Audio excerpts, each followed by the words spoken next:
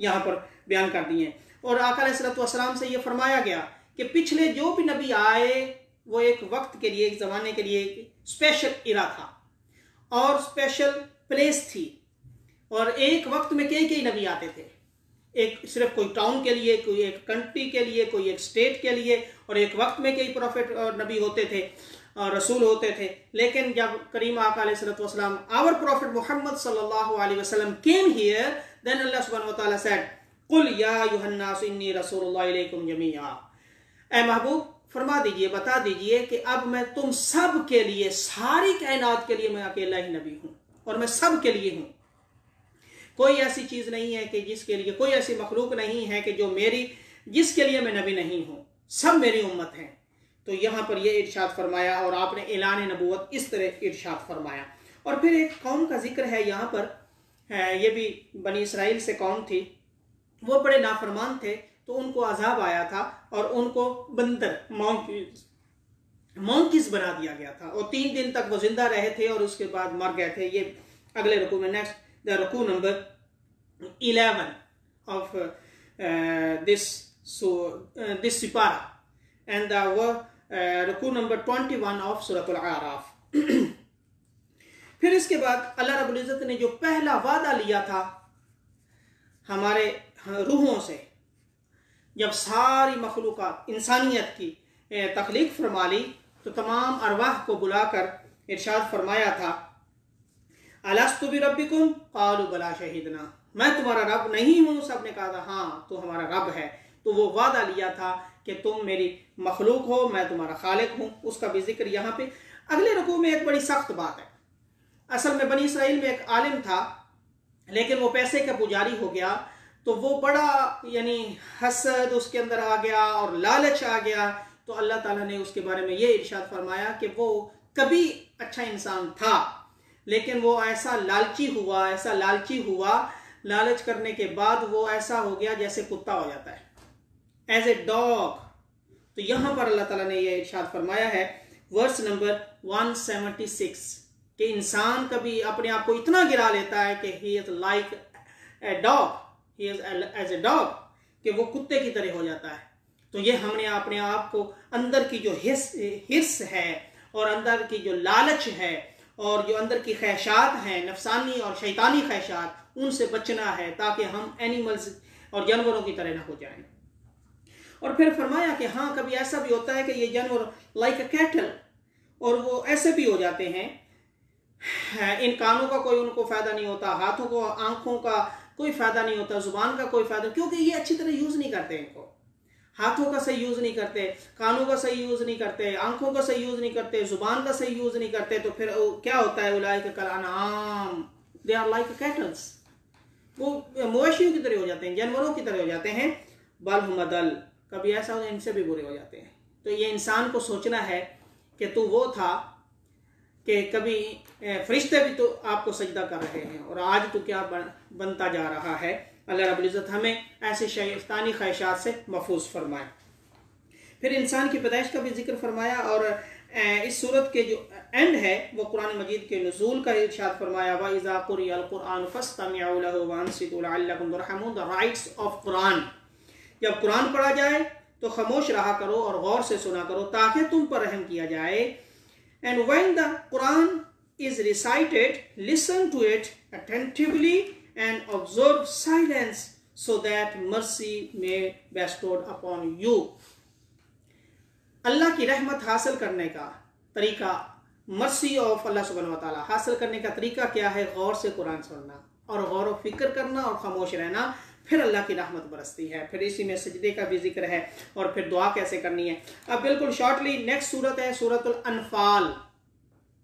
Anfal mean the spoils of war, माल गनीमत। इस सूरत के पहले दो रकूओं के अंदर अल्लाह ताला ने गज़वा बदर, बैटल ऑफ बदर का सारा जिक्र है। बैटल ऑफ बदर it was the first battle between Muslims and non Muslims.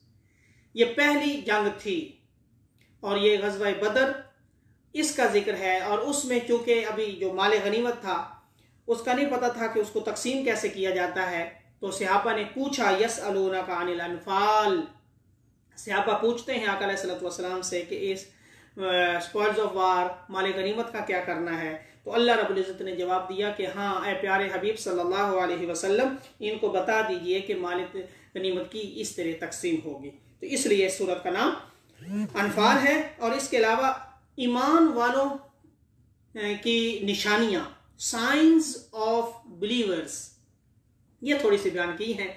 तो ये बड़ी खूबसूरत हैं। इन्नमल मुमिनून अल्लज़ीना इज़ा ज़ुकिरल्लाहु वजिलत क़ुलूबुहुम, ईमान की पहचान और ईमान की निशानी ये है कि जब अल्लाह का जिक्र किया जाता है तो दिल दहल जाते हैं, दिल के अंदर जिक्र जाता है, दिल दहल जाते हैं, दिल उस तरफ लग जाते हैं, दिल कांप जाते हैं। वइज़ा तुलियत अलैहिम आयातुहु ज़ादतहुम ईमाना, और जब कुरान को सुनते हैं ईमान वाले तो ईमान और बढ़ता है, ईमान ताज़ा होता है।